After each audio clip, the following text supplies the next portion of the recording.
রাজধানীর আজিমপুর দায়রা শরীফ এলাকায় সাবেক সংসদ সদস্য হাজী মোহাম্মদ সেলিমের বাড়িতে যৌথ বাহিনীর অভিযানে বাড়ির আন্ডারগ্রাউন্ড পার্কিং থেকে ৬টি বিলাসবহুল গাড়ি উদ্ধার করা হয়েছে। রোববার ২৮ সেপ্টেম্বর দুপুর ১২টার দিকে বাড়িটিতে অভিযান পরিচালনা করে যৌথ বাহিনীর আজিমপুর ক্যাম্প ৪৬ ব্রিগেড, নির্বাহী ম্যাজিস্ট্রেট ও লালবাগ থানা পুলিশ।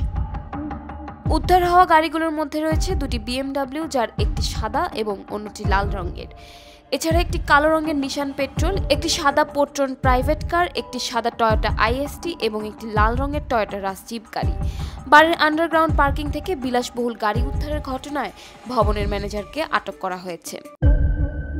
এ বিষয়ে লালবাগ থানার ওসি মোহাম্মদ মোস্তফা কামাল খান সাংবাদিকদের বলেন, দুপুর থেকে সাবেক সংসদ সদস্য হাজী সেলিমের বাসায় অভিযান শুরু করেছে যৌথ বাহিনী। তারা বিষয়টি আমাদের জানিয়েছে। যৌথ বাহিনীর এক কর্মকর্তা জানান, গোয়েন্দা তথ্যের ভিত্তিতে তারা এ অভিযান চালান। প্রাথমিকভাবে ধারণা করা হচ্ছে উদ্ধার হওয়া এসব বিলাসবহুল গাড়ি সাবেক সংসদ সদস্য ও আওয়ামী লীগের নেতা হাজী সেলিম ব্যবহার করতেন।